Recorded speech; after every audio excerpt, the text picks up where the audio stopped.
sa bawat kanto, ngunit ngayon bagong sigla ang bumago. Mula sa yapak ng kahapon, may tinig na sumisigaw ng hamon. Sa bawat So as we move forward to our program to share the national vision and transformative direction of this initiative, the DNR Express Permitting on Wheels, it is my distinct honor to introduce the Secretary of the Department of Environment and Natural Resources. A round of applause, please. So, Attorney Juan Miguel T. Cuna. Thank you. Maraming salamat. Silpo na po kayo. Unang-una po, binabati po natin ang pinagmamalaki hindi lamang ng lungsod ng Maynila, kundi po ng mga dati niyang kasamahan sa Konseho ng Maynila, si Secretary to the Mayor Letlet Sakal and myself, Mayor Isko Moreno Gomagoso. Ang dati po naming alaalaga lamang ng dating panahon, ngayon vice-alcalde na po ng lungsod ng Maynila, Vice Mayor Chichi dati yan, ngayon Chi na lang eh. Chichi Atienza. Nabagit ko na kanina, matagal ko na pong kasamahan, ngayon Secretary to the Mayor. Kanyang distrito po ito, ikatlong distrito ng Maynila. Siguro mga naka 8 terms ka ba? 8 term. So talagang mahal na mahal ang kanyang distrito at ang lungsod. Now, as a Secretary to the Mayor Letlet Sarkal. Mr. Kenneth Amurao, nagpapasalamat ako sa ating Mayor dahil ngayong araw ko lang nalaman na yung dating kilala nating DPS, the Department of Public Services, is now the Department of Environment and Public Services only last January. So, malaking bagay po ito dahil nakikita natin na binibigyan ng lungsod ang kahalagahan, ang environment, ang environmental protection. And I think napakalaking bagay po nito because the local government units for environmental protection will always play a very big part. Binabati rin po natin ang aking mga kasamahan sa DNR. Yusek Mark Fragada, he handles sa operations. So ito po ang malaking task po ito. Buong Pilipinas, kailangan tignan po niya yung operations ng DNR. Assistant Secretary and EMB Director Jackie Cancan. Assistant Director Mavic Yao. Also of EMB, Director Al Orolfo of our Foreign Assisted Projects Office. Nandito rin po mga kaibigan natin from ADB. Nandito po. Ang city electrician po natin, special mention ko lang dahil matagal ko nung kasama, Sangguniang Kabataan pa lang, si Randy Sadak po. Yeah.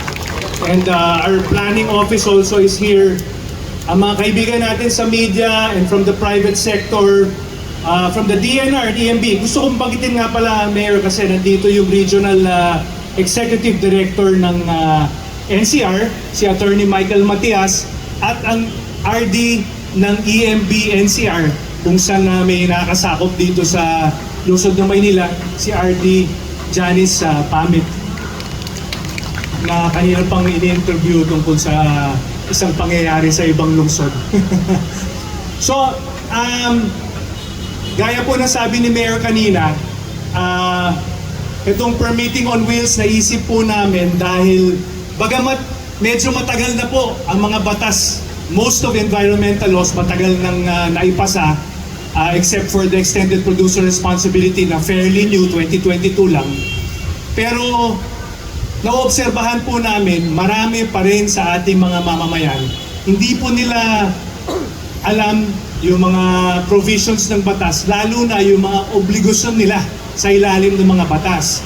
So, naisip namin yung mga small and medium enterprises lalo na, dapat hindi po kaming tumigil na mag-educate. So, this is also an information and education campaign on our part para maintindihan ng gusto ng mga negosyante kung ano ang mga dapat nilang applyan na clearances and permits under the DNR para po maging legal ang kanilang operations. May bilin po ang ating Pangulo Bongbong Marcos sa akin na una, ilapit ang serbisyo sa tao. Pangalawa, gawing mas madali at bilisan ang mga proseso. At pangatlo, gumawa ng mga hakbang para po maging mas magaan ang buhay ng tao. Lalong-lalo na po ngayon sa mga dinadaanan nating krisis as a result of the situation in the Middle East.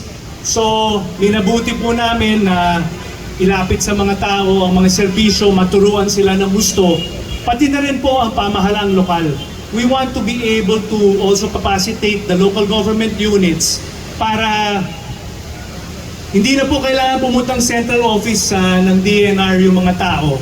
Yung local government na marunong na rin doon sa aming mga permitting systems can help and assist and guide yung mga constituents nila. I think ito malaking bagay dahil hindi na kailangan mag-travel papuntang central office namin sa Quezon City, malayo pa po. So, nasabi na rin po ni Yorme kanina na with the situation we are experiencing today, I mean, worldwide, di ba, dahil sa mga pangyayari, gusto namin as an agency makatulong sa ekonomiya.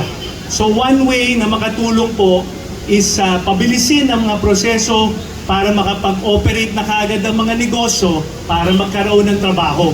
I think each and every agency of government, ito po ang dapat end goal at this time. Makatulong sa ekonomiya, magkaroon ng trabaho ang mga tao kaagad. And of course, kami sa DNR, mahalaga rin po sa amin na mas maging compliant yung mga entities, yung mga establishments, proyekto man sa small or medium business po sa gusto namin na alam ng mga tao bakit mahalaga na applyan yung mga clearance and permits from the DNR. And nagbago po ang aming pananaw. Hindi na po naghahabol ng mga violators, hindi po naghahanap ng mga violations. Gusto namin maging magandang partner ng private sector. First, para mag-guide ng mabuti anong mga kailangan ninyo sa DNR. At pangalawa, para maging magandang takbo ninyo. At the same time, you're also protecting the environment. So yun po ang pakay natin. Hindi ko po nasabi sa inyo, hindi lang po natin ginagawa dito sa lungsod ng Maynila.